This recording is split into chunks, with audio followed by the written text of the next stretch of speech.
Yun mga kap, sigaw lang natin si Kap Abilino Miranda, okay, ng Davao del Norte for ordering itong ating iPro Clipper version 2. Okay, napaka-solid, ang lakas ng makina.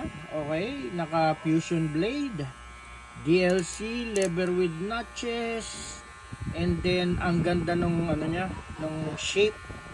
Very handy yung shape niya mga kap. And then with charging stand yan, no? So napaka solid talaga. And then nag-order din siya ng Metro M6. Okay? So naka premium blade GTX T-Outliner blade. Solid na solid yung color niya, metallic blue colorway.